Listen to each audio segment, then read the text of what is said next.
C'est hyper sympa ça, c'est quoi? Assassin's Creed? C'est un groupe Assassin's Creed? Non, c'est pas un groupe de chanteurs avec des capuches. Mais c'est bien la musique du nouvel opus d'Assassin's Creed, Mirage, le nom de la musique du coup. C'est hyper malin. Avant, la musique dans le jeu vidéo, c'était pour signifier quelque chose aux joueurs, le temps qui s'écoule dans Tetris, une mort dans Mario ou un combat qui commence dans Pokémon. Mais maintenant, c'est un genre à part entière, une musique qui peut passer dans ta playlist sans même savoir que ça vient d'un jeu au départ, Zelda, Call of Duty ou The Last of Us.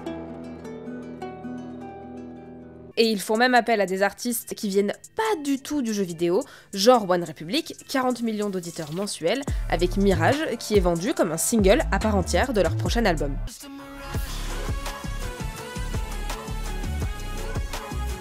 Bref, c'est un truc qui est devenu hyper important dans le milieu du jeu vidéo, et pour comprendre, on est sur la map de Saint-Mandé, et on va direct aller voir le boss final, Ubisoft.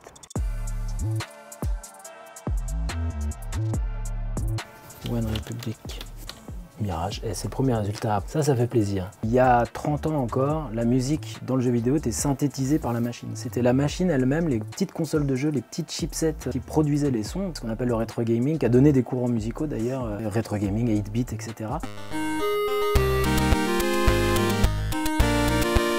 Donc des sonorités particulières, beaucoup de limitations techniques. Et arrivé le streaming, alors l'ancienne version du streaming, on streamait depuis des DVD et des choses comme ça dans les consoles. Ça nous a permis d'exploiter la qualité de son d'un orchestre symphonique et on y est tous allés. Lui, c'est Brendan Angelides. Il a composé toutes les musiques d'Assassin's Creed Mirage et il est notamment le compositeur derrière les 4 saisons de la série Netflix 13 Reasons Why. Because this is only my first game, yeah, I worked on the whole entire thing for a year.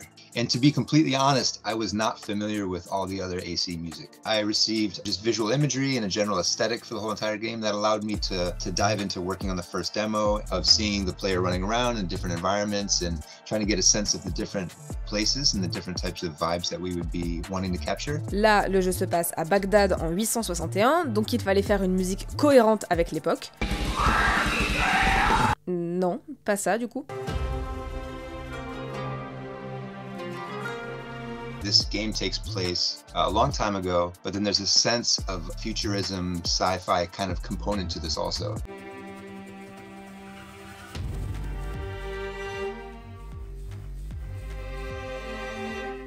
Is making sure there's a general sense of cohesion, trying to find an interesting blend of matching the old with this kind of future. And being mindful of ear fatigue is the thing for sure. Parce que oui, à la différence d'une série ou d'un film, là tu peux passer des centaines d'heures sur un jeu vidéo. Après, des fois devant certains films, t'as l'impression d'avoir passé plusieurs heures, hein, tellement c'était... Ouais, non, c'est pas le sujet. Et aujourd'hui, il y a même une catégorie aux Grammy Awards spécifique pour les jeux vidéo. Les Grammy, c'est la récompense la plus prestigieuse de l'industrie musicale, genre même Katy Perry, elle a pas un Grammy.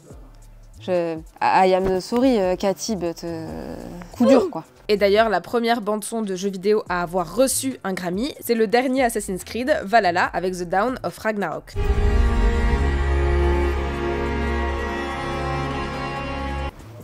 Une réaction ?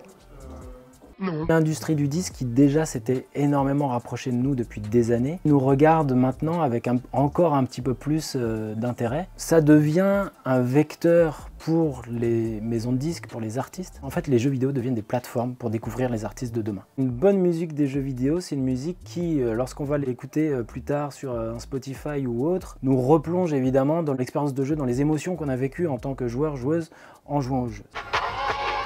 Envie de faire un saut de l'ange là. Bah non. Bah non. Bah non. Bah bien sûr que non. T'es complètement débile.